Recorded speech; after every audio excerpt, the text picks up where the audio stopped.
All right, so I'm Sean, and I hope I'm not being too forward or too strong, because I know we just met. I met a couple of you, actually. Some of you I didn't, but in my heart and in my soul, we did. But I must say that you all have impeccable taste. Like, you decided to come to this session out of all the other sessions, and for that, I'm, extremely humbled.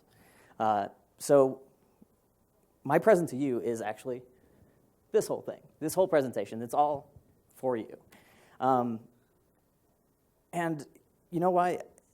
Oh, not that. So up there is that bouncing white dot. And that's actually you. Not literally you, it's figuratively you. But this whole presentation is about your life's journey. And taking that and then mapping it to how a customer would experience a digital journey. And sort of a disclaimer, this is going to get really deep, really fast. But I'll try to make it not as heavy as it should be. So if you're up to the challenge, I'm going to start right now. So if you want to do me a favor real quick, that little white dot, if you want to put that in the top of your head, we'll circle back to that in a little bit, I promise. So before we begin and get to the 8 steps of psychosocial development and how that can improve your digital project, which is the longest title I've probably ever come up with, we're going to look at 3 concepts together. And why? Well, there are 3 reasons. Those are context. I want to make sure that you know sort of like what's going on before you know what's going on. Also, how it's going to be implied. That way you aren't just willy-nilly seeing things happen and be like, that's cool and all, Sean, but that's not really helpful. Then also a methodology, sort of put things into place. And then the reason why I'm doing this is I'm actually in the process of reading a book called How to Read a Book, the classic guide to intelligent reading. And it is surprisingly the most insightful book I've ever read. It's not simply like, oh, you go from page 1 to 10, and then to 20 and 30, 40, whatever. It's just different methodologies and approaches to reading books. And the one thing that I found out about it is this thing about coming to terms. So as an author, you have certain terms and words that you use, and they're familiar to you, but they may be different for the reader or yourself. So what coming to terms means is that they both have the same term, they mean the same thing. So to make sure that the words I'm using and the words that are in your head are the same exact thing, that's what's happening now. So let's do this thing. So Mr. Christopher Alexander, a guy with 2 first names, he wrote a book. And the book was about buildings, more specifically about building buildings, pretty much architecture. And the reason why I bring this up is because the ideas that were brought up in this book, separate from the whole How to Read a Book, is that they can be applied to software design and development. So things such as design patterns, which we are sort of like all in awe of today and trying to make sure we don't repeat ourselves. He discussed that. Also, how to create something that's timeless. So when something's timeless, that means it stands the test of time, which is probably like the hardest test ever. Because like once you die, the test is still going. It's not like you just get a free pass. So imagine yourself, the things that you create today digitally. Can you say with like utmost confidence that from 10 years from now, they will stand? How about 20 years? How about 100 years or 1,000 years old? Probably not. There are castles in like England that have been around for centuries. Digital products, not so much. They go away like in a blink of an eye. So a quote from this book to set the stage is this: "The action and the space are indivisible, with liberty and justice for all." So what that means is the action and the space cannot be divided. So I'm just going to ask you real quick, if you want to, oh, hello, guy, dropped his keys. So if you want to imagine real quick yourself checking your email. Now, like literally just imagine yourself, whether it be first-person perspective or third-person, like your God, looking down at you, checking your email. However that is, just imagine that in the brain. Cool. So the big question is, where were you? So where were you when you were trying to imagine checking your email? Right here. You're right here. Were you imagining yourself checking your email right here? Where were you? I probably was at home. You probably was at, probably? Okay. How about you, Mr. Eric Katz? I know you just because you're up in the front. Yeah, I was at my desk at home. Beautiful answer. How about yourself? You were right here. Cool. So it's really, really hard to think of yourself doing something without thinking about doing something somewhere, because you were not nowhere. So the second thing is the action is supported by this kind of space. So checking your email is supported by the space you thought yourself in. So the movie theater, or probably at home, or probably at work. And then the inverse is true. The space supports this kind of action. Fun stuff. So the two form a unit, a pattern of events in space. And when Mr. Christopher Alexander says that, the second space means a space in general. So you can also have spaces within a space, sort of like Russian nesting dolls, which are called like matryoshka. Matryoshka? Yeah, I got nods. Beautiful. You guys are smart. The point is that it's not in a vacuum. So just to show you that I wasn't lying, we're now back to you. And we're going to go and look at the second concept. But what this is going to do is look at before you were born. Because with psychosocial development, and I'll get to that a little bit later, is it happens when the moment you were born and to you die. So before you were born, there were things in play. So there's things like genetics and prenatal care, things that are sort of out of your control that determine who you are, your abilities, things like that. It's out of your control. Then it's up to like nature versus nurture, fun stuff like that. So before someone uses your product, we can apply that same idea. So another guy, Dr. B.J. Fogg, he has a cool name. He has a surprisingly not as cool website. That's beside the point. He's a psychologist at Stanford's Persuasive Tech Lab, which is having computers persuade or make humans do things, which sounds like really evil, but it's not, but it could be. So there are three things that go into performing an action. And if you remember, actions happen not in a vacuum, but probably at an office. That is ability, that's you're able to do something. Motivation, which means you're motivated to do that. And then there's a trigger that makes you do that. So with motivation, it's broken down into three areas. So with sensation, that means you feel something. So you would be feeling pleasure. You could be motivated to feel good. There's also the motivation of avoiding pain, which is actually a stronger motivator. And you'll actually see everything that is negative and avoiding that is actually a stronger way to make you do something. So an example for that would be like using TurboTax, because you don't want to get audited by the IRS and just like, hey, you're using it to save your butt, save your time. Then there's anticipation. So we'll get to this in the first stage of psychosocial development. It's about hope, but it's like hoping about future good. And then the inverse is fearing something bad would happen. And again, that is a stronger motivator. Then lastly, there is social cohesion, which is a fancy word of having friends or being accepted. So avoiding social rejection and being exiled is the stronger motivator. So we want to be part of the group. So that's also a reason why we love likes and favorites. We get some dopamine and it feels good.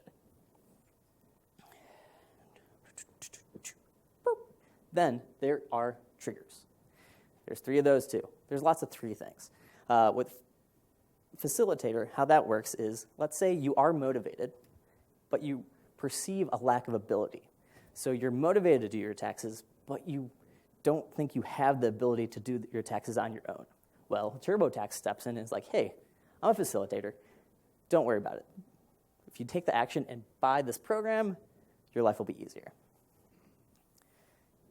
Then, let's say you have the ability, but you're not really motivated. That means you need a spark, something to motivate you, and then using one of those motivating factors. And lastly is, if you have the ability and the motivation, you simply need a signal to say, just do it. Download this app, free download, blah, blah, blah, blah, blah, blah, blah, blah, blah, blah. That's why, like infomercials at night, you really have low sort of control over yourself. So you're like, hey, I'll just do it, whatever. And it's just a telephone call away. Cool. Is everyone good? Everyone following? You get lots of head nods up there, down here. He's on his phone. So hidden over here is the third concept. And it's by two Russian people. They didn't really work together on it, but they worked on each other's work. That's the best way to put it. It is Lev Semenovich Yagatsky. That's the original guy. And then there's Yurgo Ingstrom. He made a model of the guy's work in a different way. All that to say is it's called activity-centered design. So raise your hand if you've ever heard of like human-centered design or user-centered design. Yeah, that's good. That's a good thing. This is different, though. What I like about this is when you first start a project, you may not actually know lots of the user behavior and everything like that, but you are really pretty down in the trenches with like what the activity is. And this is good for like very focused, like maybe even startup-y things, where you're just like, I have this one activity, I want to get this nailed down, and it's beautiful. So, so all of this week and a little bit last week, I've been a little bit sick and taking lots of cold medicine, and I decided to put this in here. So if you want to just make me a little bit happy. If you want to follow along. Have you ever seen the bouncing balls? Like you sing along, the ball goes from one word to another. Yeah. So I'm going to do this here. So if you want to stay along with me. Activity, centered, design. Yeah. I'm sorry. But we now have that moment together, and you can tell your kids about it. And just like, hey, if you ever do a presentation, don't do that. So with activity, what that is just do it. And what we're focusing on is the it. That's the activity. And I actually brought in two famous people to help you with this concept. Do it! No! Make your dreams come true! No! Just no! Do it! No! So Shia LaBeouf would be a bad facilitator because he's not really helping you get any more abilities, and he's not a good spark because he's not helping you get more motivated, but he would be a good signal because like if all you need is a person to say, just do it, he is the man. You just bring up that green screen YouTube video for an hour and just blast that. And then anyone walking by would just do whatever you want to do. Cool. So second word, centered. So it's centered around it. What is centered around it? That's a good question. Stuff. Not really going to go into this stuff. If you follow me on Twitter, I will post a link out to a nice thing that will explain all that in depth, because that could be a whole talk within itself. And that's the model that was made by the Ingstrom guy. But don't worry about that now. But the last thing that is important, though, is there's an outcome. That will appear a lot throughout this deck, just outcomes. All right. Then there's design. The infamous quote of like, oh, it's not how it looks, but it's how it works. If you don't know that quote, Google it. All right, recap. This is the actual full word of recap, and no one uses it because you're trying to recap something. You're not trying to, I don't know. So first thing we covered was Alexander, or Mr. Christian's action in space, how they're indivisible. You're probably at home, not in a vacuum. Second is Dr. B.J. Fogg and his triangle. It's fun times. Third is activity-centered design, which we really just covered. So Russians and methodology. Beautiful. So we're 20 minutes in, and we got to this slide, right? Crazy.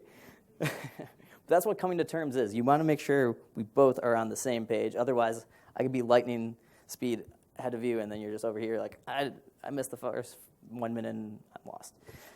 So this is the moment you've all been waiting for, and I hope it won't disappoint. Without further ado, I changed this up. So a little bit of what we're going to cover. These are the 8 stages. Spoiler alert. They go from top to bottom, not bottom to top.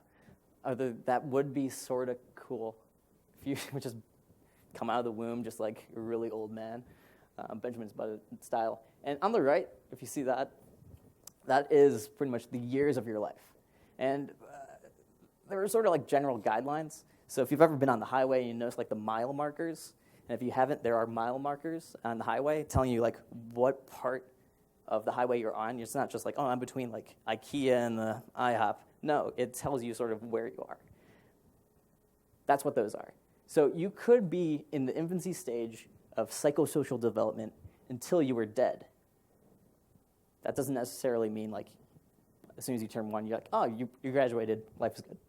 This is all psychosocial, which means psychological and social, not mental and physical. Those are 2 different things. And each stage builds upon each other, upon successful completion. So if you don't solve something at an earlier stage, it's going to be a problem in the future. And that's to say, like, mastery isn't required. And each of these have, from the previous side, there are battles that have to happen and virtues. And if you don't learn a virtue, you don't really, your life is sort of messed up, which is okay. Lots of our lives are messed up. Mine is a bit. And it's okay, because you can modify these later. It's not like you go and you're like 39, you're like, I haven't passed the school age thing. It's okay, you can learn that. All right. No, because this is happening now. And I want to see this, actually.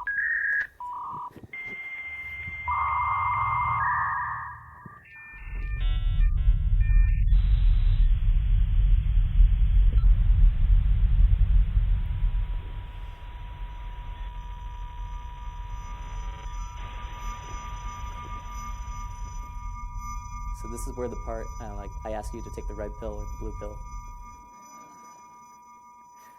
So it's going to get weird.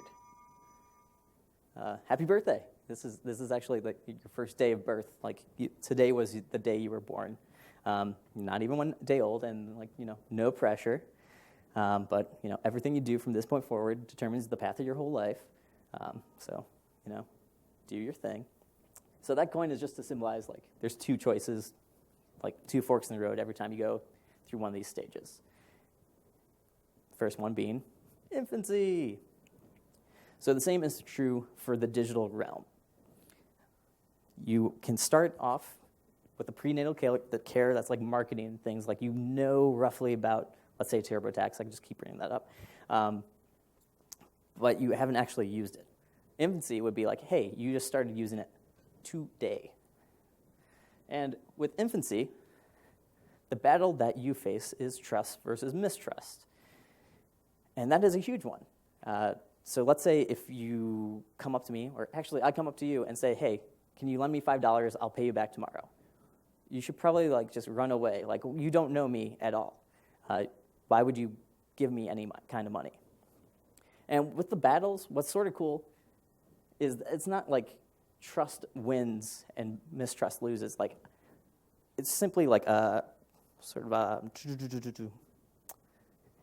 I won the battle, not the war. I won the war, not the battle. One of those kind of things. It's simply like the trust has to win a majority of it. And that way you learn how to trust. You still have, we all mistrust things. It's simply like trust has to win out. And what happens is you learn the virtue of hope. That means looking forward to things. So if you remember Mr. B.J. Fogg, actually Dr. B.J. Fogg, hope was one of the motivating factors. Anticipating something good would happen. So if I would to send you a push notification, it should better be helpful for you to trust me and not be spamming and be like, hey, give me more coins or buy more coins or gems. There's actually an Airbnb TED Talk by one of the designers, how they set it up so you trust Airbnb, which is one of the biggest things. Like if you want to sleep in someone else's house that you've never known before and give them money, that's a huge leap to go through. But they somehow master that. So I recommend watching that. Also, this counts for like attrition. So if I download your app, use it a couple times, like, I don't know, I don't really trust my information with this. I'm going to go away. Cool. Second stage. There's no boss battle. Is early childhood. So with this, the battle is autonomy versus shame. Sounds really sinister. Autonomy is just the idea of making informed decisions. So before you hoped for things, you're like, oh, I hope I get to eat. You didn't really decide that you were going to get to eat. Your parents were really in charge in helping you do that. And with shame, that's more like humiliation. Oh yeah, there's videos. So, forgot about that. Yeah, some of these are fun. They'll loop, so if you miss one, don't worry about it. And with shame, that's going to be relating to the school age step. And the virtue that you learn here is will. So will is deliberate actions, not simply just doing actions for fun or randomly. So not hoping to log into your app, but actually logging into your app, or sharing a picture with a friend, or liking a comment. It's akin to learning how to walk. And the best way to put it is, at this stage, you're a bulldozer. It's like the terrible twos. You're just doing things, not really caring how. You're just pressing buttons, maybe, whatever. And it's our job, as people that are making stuff, to have safety nets, undos. We're going to make sure that you aren't doing bad things that harm yourself. That's what the people that create stuff, that's our role.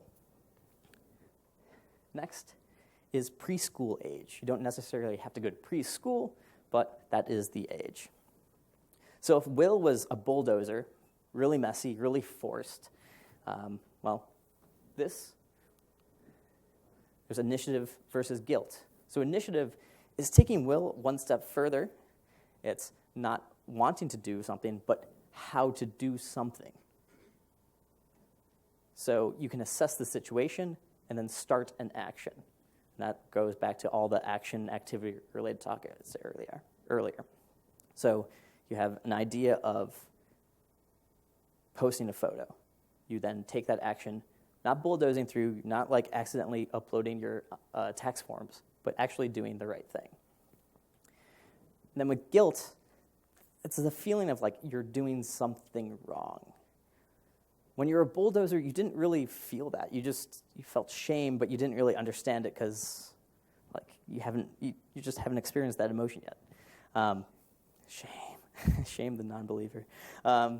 So again, you don't want to penalize someone for doing something wrong. You want to celebrate their successful actions. And that's where like micro interactions come into play. So what you learn here is a sense of purpose.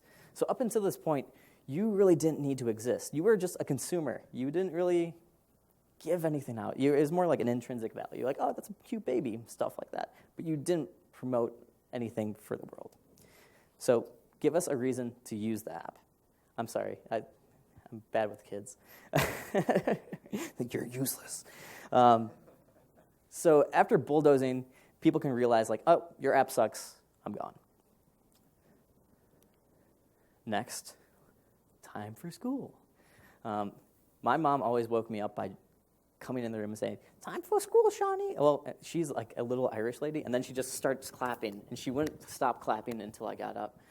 So that's my life. So what you learn here is industry versus inferiority. Again, these are feel like superhero, villain sort of names, like adjectives at least. So with industry, that means you're clever or you have some kind of confidence. So in preschool age, we had an idea and we did an action. Cool. With this, there's an idea, there's an action, and then there's flawless execution. So with this, it's trying to become even better. With inferiority, there's low self-worth, doubt, uncertainty. Sometimes when you're possibly confronted with a very complex application, that's sort of what you're feeling.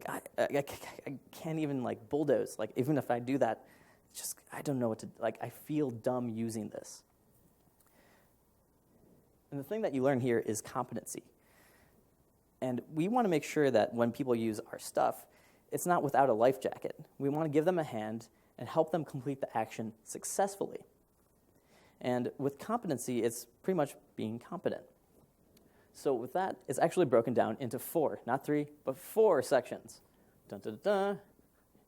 The first one is not knowing you don't know.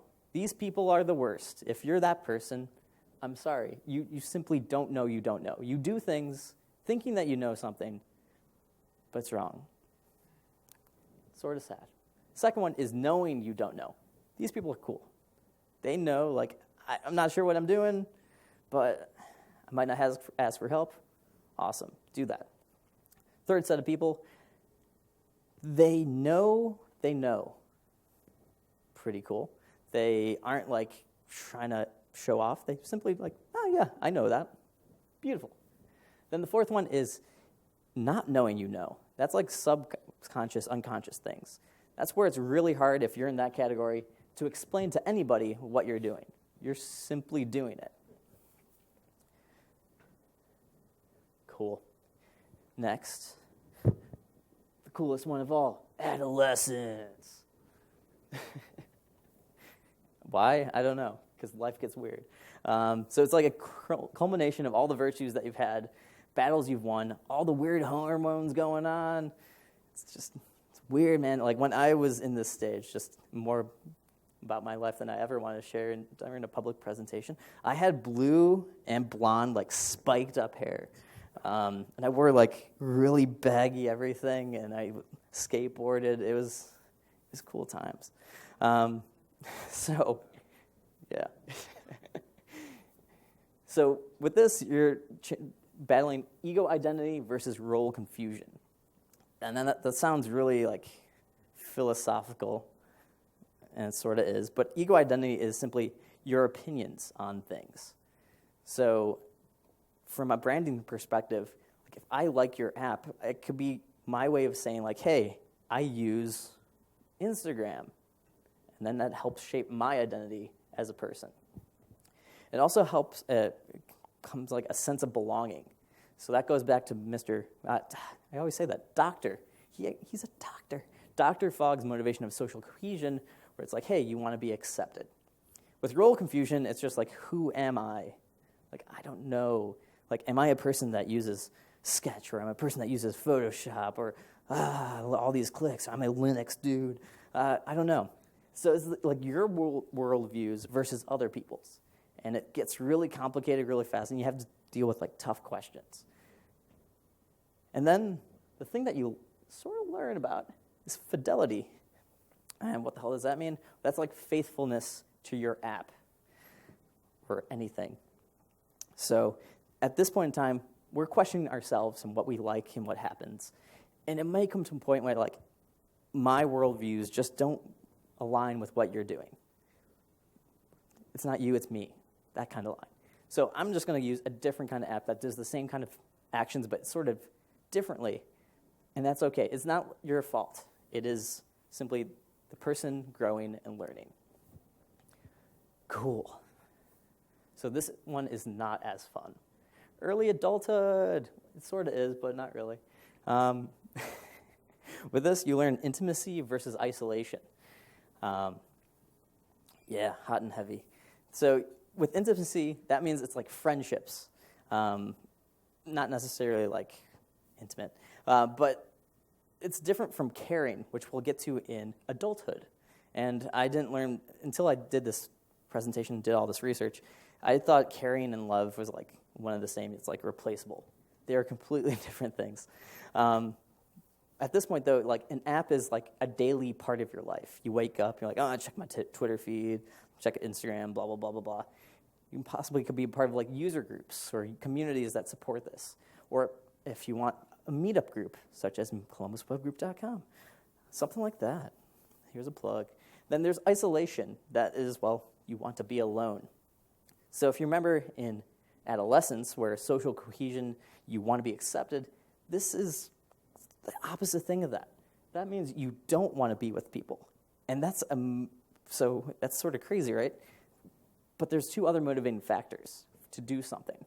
There's the hope and then the sense of like pleasure and stuff like that. So people can go into this isolation mode and still be motivated to do things. It's simply not the right path to graduate to adulthood. So, crazy thing here is you learn about love. So, what is love? Baby, don't hurt me. No more. Actually, there is a whole thing about love. Oh. Yeah, there we go. So again, there's three things that make up love. Everything has three things. There's intimacy, there's commitment, and then there's passion. So if you have all those together, you get the Powerpuff Girls. No, you get something that says consummate, and it means complete, whole. And they know the intimate details of your app. So if I'm a consummate connoisseur of whatever you're making, I'm rather passionate about it, I'm intimate with the details, but I'm also committed to it. Like, that's the thing I'm gung-ho about. I'm all for it. Then, that can be broken down into all the other layers. So these are all the mixes. There's intimacy by itself, commitment and intimacy, commitment, blah, blah, blah, blah, blah, blah, blah. The thing to point out here, because I had to look them up, is fatuous. It's like infatuation, but not. It means silly and pointless. Yeah, that could be like one of those games that ask you to buy gems and diamonds and stuff like that. Silly and pointless, but somehow you are all consumed with it. You're very committed, very passionate about it, except you really are not intimate with it. You're simply doing it. Cool. Is everyone cool? Good? Yeah. Yeah, audience participation, adulthood. Woo-woo. So with this, we learn about generatively versus stagnation. When I was practicing this, I can never get generative. I'm just not going to say that word. Generating sort of things. That means creating more. So if I like your thing, I'm intimate with it, feels whole, and I'm complete with it. I want to make more people in that ecosystem, which is great for you because, it's like free marketing. And it helps because they are trying to trigger other people, get people to do the action that you already tried to get done. Pretty much download or use your app.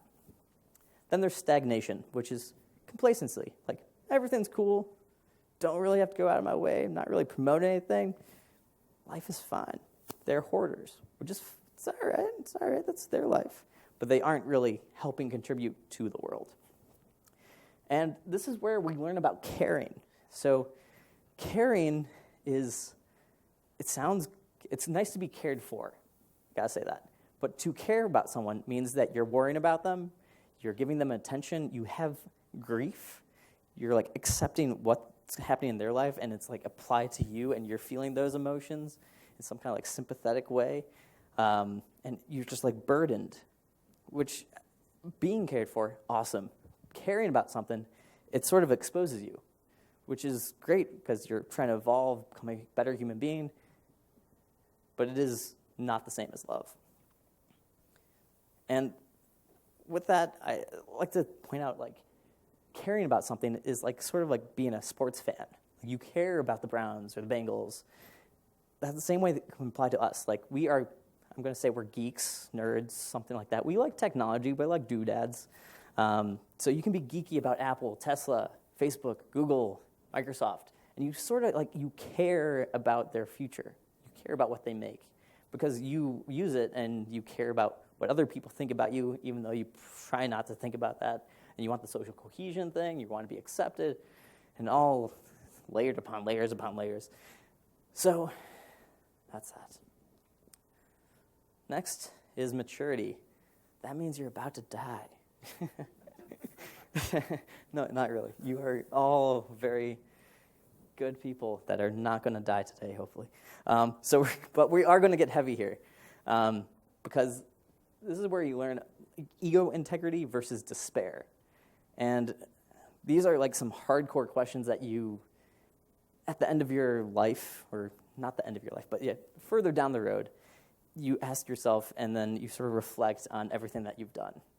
And you can ask yourself these questions now, too, and you can sort of change how your future should be. So these would be, have I done good?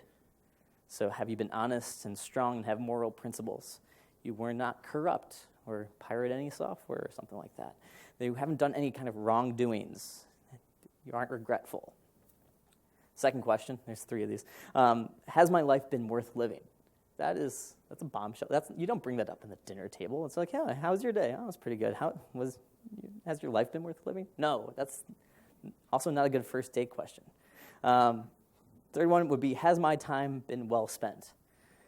Because we only have a certain amount of time. We don't know. We know when it started. That was back in the infancy. Like today was your first day, crazy enough, and then you're already a mature person. But we don't know when that's going to end. So we might as well make the most time out of it. Same thing with your app. So imagine Chris, the guy that wrote that book about buildings, how to make buildings, stuff like that. And apply it to yourself. Have you made something that's done good? Has your app, software, anything done good in this world? Has your app been worth using? And has your time been well spent on making that app? If those questions or those answers are no, you might as well evaluate what you're doing and why you're doing it. Because the thing that you learn here is wisdom. And what's nice with wisdom is you can impart that onto the people that are below you in the psychosocial stages. And I lied. I told you I wasn't going to lie. I think you trusted me. Yeah. So there's you again. Hey. So the 9th stage of psychosocial development is actually the first stage. Congratulations. You do it all over again. You learn. Yeah. So you didn't miss a thing. 43 minutes into it. So you learn how to hope again. You learn how to trust again. You learn everything again, but in a different way. It's sort of like being reborn if you are into that thing where like, oh, I had past lives. But in your current life. So, this is a bit crazy, right? So, this is where you get to sort of reinvent yourself, which you don't really have most chances with. But when people have been using your product for so long, they have so much wisdom, they can see patterns emerging, repeating themselves. And if you remember, Mr. Christopher Alexander and his building book about timeless design is about patterns or actions within space. And we want to make sure we're repeating the good actions, and those patterns are being reproduced, and not the bad ones. So, to recap, or this is the recapitulation, we've gone through all those: infancy, early childhood, preschool, school, adolescence, early adulthood, and then maturity. So this, I didn't come up with any of this. This is all stolen from this guy named Erik Erikson. He has 2 first names that are roughly the same name compared to Christopher Alexander, who has just 2 first names. And his wife, Joan Erikson, has been quoted to have helped with this, which was probably she probably helped a lot, but because of history and females and how they're represented, she probably didn't get as fair share of the credit, but I'm going to give her tons of credit, but I don't know them personally. So, as you see, each stage builds upon its completion, and that is about it. thank you. And thank these people. They sort of helped me in some way, shape, or form to do this. Any questions? Because I feel like I would have questions if I was you, and I didn't know anything about this. Yeah. So when you talk about Maturity, yes. and related that to an app, Yeah. I mean like the part of where you leave the company and found a new company Ooh. and you start all over? So, yeah, the question was, like, thinking about maturity and from the perspective of owning a company Or owning an app? I mean, or owning an app or something you like that. create an app from beginning to end, Yeah, through all of the stages, that's a good question. and now you pretty much are dead with a company, that app, because an app have a lifetime. Yeah, You the get bored of playing Candy Crush. yeah, you got the early adopters, and then the first generation, and the people, and then it plateaus. For that answer, I would have to say, have you ever read the book called like The Innovator's Dilemma? No. It is a good book, even though it's rather dense. It feels like a textbook, but it's not a textbook. But it goes along saying like industries that have like innovators, and one of the examples is like people that make hard drives. The people that stagnated, that's one of the words. They didn't try to like cannibalize themselves. They tried to play it safe. They reached maturity and did things that roughly made sense. But the people that try to innovate were the people like, we're just going to have someone do something weird. And they usually have like another company, and they purposely don't have it in the same building because it has like culture and vibes and stuff like that. So they're completely separate. And then they do their own thing. Like, hey, try to make something revolutionary. And they don't necessarily say just like make something revolutionary, but they're trying to like, hey, compete against a different market. And also it has to do with like economics and price points, and people are like, oh, why would we do something for such a low price point when we have like these business customers that pay us this much? And then they get eaten out from the bottom, but also sometimes they get eaten out from the top. And it's very complex to answer, but I'd read that book for that answer. Or find something online that explains it in like 2 pages. Cool. Over here. What inspired me for this? That is a good question. So, do you want like the quick answer or the really long answer? That's up to you. I'm going to say quick answer. My watch is also dead because I didn't charge it last night. Well, I was really just trying to like look at my life and see like, what can I do to help myself be better? And like, other than learning things, like I'm very interested in like how the mind works and why it works and what we can do to influence it consciously or subconsciously. And I found like the 8 stages of psychosocial development. And I'm like, oh, that's awesome. Like this is sort of like a checklist. I love checklists. I like things like, yes, I've done this. Yes, I've done this. And when I found that, it was like, okay, well, I think I've done this. I'm like, I hope I've done this. And then I was like, well, if I'm doing this for my life, what other things can I apply it to? And I was like, hey, making things. I like to make things. So I created this like checklist of stuff for making things. That is the short answer. Any other questions? Yes. This might sound like an odd question, but Yes. it almost feels like you went on this journey to learn all these things. Yeah.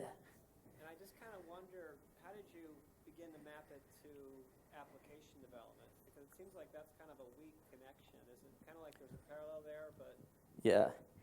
how's that all kind of fit in? Yeah, so the question was like, how did I connect this back to application development, software, and things like that? So you know how I had like the first 3 things where it's like coming to terms. The first one was like, the third one was like activity-centered design.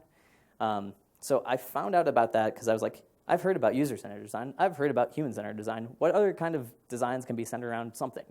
And there was activity. And this also, so everything's like interconnected. So with that book that says like how to read a book, one of the ways of reading is not polymorphism, that's wrong. Poly something, pretty much reading multiple books on the same subject or roughly same subjects at the same time, or genre. And then quickly switching between those. And then you create like weird concepts and gaps and bridges that you couldn't normally get out of reading like one book and then reading another book and then another book. But doing it at the same time, you create these like weird connections that don't exist, but you make exist. So I was looking at this stuff for myself. I found the activity design. And then I did the BJ Fogg and the trigger, the motivation, ability. Then there was another thing called like adaptive user interfaces. And that was actually the fourth concept that I was going to put in the beginning of this talk. But I didn't because it got like too far out there. But pretty much making user interfaces change and adapt based on activity, but also your stage of psychosocial development per se. So that is how that whole tornado mixed drink of craziness came about. Anyone else? I can just answer things. It doesn't have to be right. Yes.